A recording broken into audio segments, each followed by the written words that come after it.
परवा दिवशी विधान परिषदेमध्ये मी अॅट्रॉसिटी संबंधात एक निवेदन केलं. त्या निवेदनामध्ये अॅट्रॉसिटी कायद्याचा अंमलबजावणी कशी केली जाते या संदर्भात मी बोललो. जर एखाद्याने समाजावर, दलित समाजावर जर अन्याय अत्याचार केला असेल तर तातडीने गुन्हा दाखल हा केला जाईल, परंतु त्याची आयोगातर्फे चौकशी सुद्धा केली जाईल आणि नंतर त्याला अटक केली जाईल. हे माझं स्पष्ट मत मी या विधान परिषदेमध्ये मांडलं.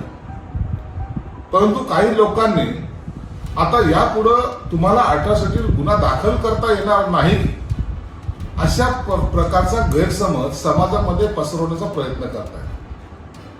मला ज्या खात्याचा मी मंत्री आहे, ज्या खातं मी चालवतो, त्यामध्ये दलित समाजातील, आमच्या उपेक्षित समाजातील या लोकांना न्याय द्यायची माझी भूमिका आहे, त्यांच्यावर अन्याय करण्याची नाही. म्हणून काही लोक जे काही गैरसमज पसरवत आहेत त्यापासून आपण सर्वांनी सावध राहिलं पाहिजे. यांना उद्योग नाहीये, यांनी आपला परीचा कावडा करण्याचा प्रयत्न केलेला आहे. दलित समाजावर, माझ्या बांधवावर, भगिनीवर कुठेही अन्याय होणार नाही याची काळजी घेण्याचं काम हे माझं आहे. म्हणून आपण निश्चित राहा. कुठेही अन्याय झाला तर मला निश्चित फोन करा, मी तुमच्या सोबतीला उभा राहीन. धन्यवाद. जय भीम.